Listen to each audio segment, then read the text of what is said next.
Cyprus. Now, when it comes to diplomacy, of course, a meeting such as this one, a G7 meeting, is certainly something that is being prepared by all of our teams actively, together with the countries of the G7, as well as India, Saudi Arabia, and others, to make sure that this meeting could be an opportunity for us to share our analysis and make decisions together, as well as statements as we're doing. And, for example, this statement that I just referred to.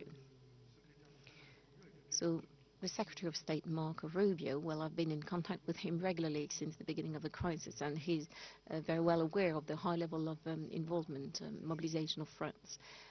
And like all of those who contributed to our discussions here, he also would like security, maritime security, and the freedom of navigation to be restored in the Strait of Hormuz, like anywhere else around the world, as soon as possible. Now, you asked me about the possibility of mediation. Well, there were already a number of discussions based upon Pakistan's mediation, as well as that of other countries like Egypt and Turkey. We hope these efforts will be fruitful and will contribute to the reopening of the Hormuz Strait, and for the purpose of de-escalation as well, given the consequences of the ongoing escalation, including for the world economy. One last question from Reuters. Back to Hormuz and Iran, if I understood correctly, Marco Rubio did not put forward any specific request to the G7 partners, but did he give any indication regarding as to the possibility of putting an end to the war, and when, and the possibility for the United States of putting boots on the ground? And now, regarding Ukraine, are you confident that the United States will not exert pressure for Ukraine to agree to accept a bad agreement?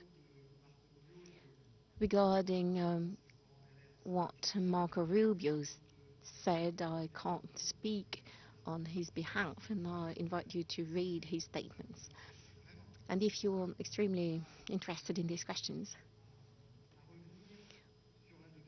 I suggest that you go back to the adoption of Resolution 2817 of the UN Security Council, which was supported by a vast majority of the countries from around the world, and very much addresses this issue of freedom of navigation and maritime security.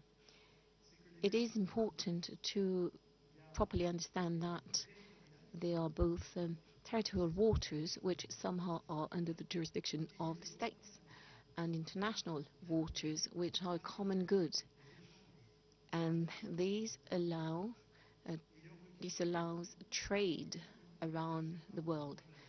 And it's important as well to understand that the right of the sea cannot be challenged by anyone. And this is a common purpose.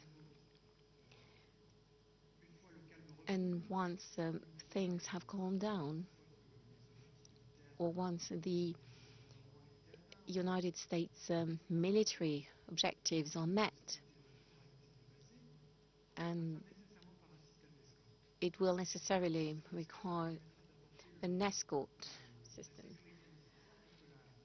to guarantee, to bring about the necessary security, and for the vessels to be able to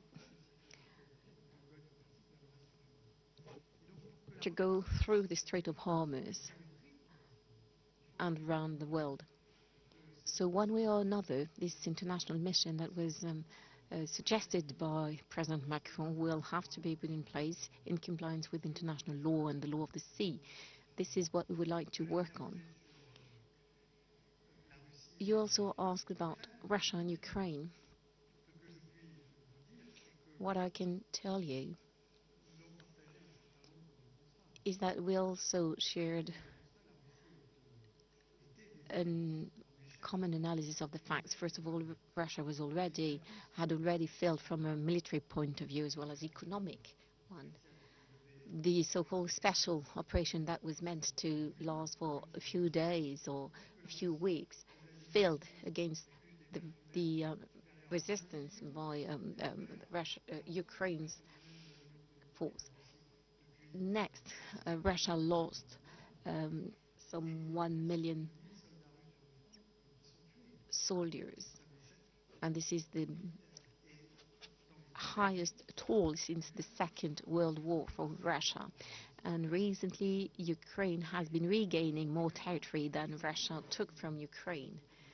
If you look as well at the consequences of the oil crisis currently, it's true that it will temporarily play in the hands of Russia. Still, the Russian economy is in a terrible situation. They're running out of money, and they will probably fall into a recession later on this year. And in addition, this is a strategic failure because after Bashar al-Assad and Nicolas Maduro, the death of the Iranian supreme leader, Ayatollah Khamenei, means that Russia also lost another of their allies. And the G7 has been always a group of countries constantly supporting Ukraine. All of us took sanctions or delivered military equipment or financial contributions that enabled to support the outstanding heroic resistance of the Ukrainian people.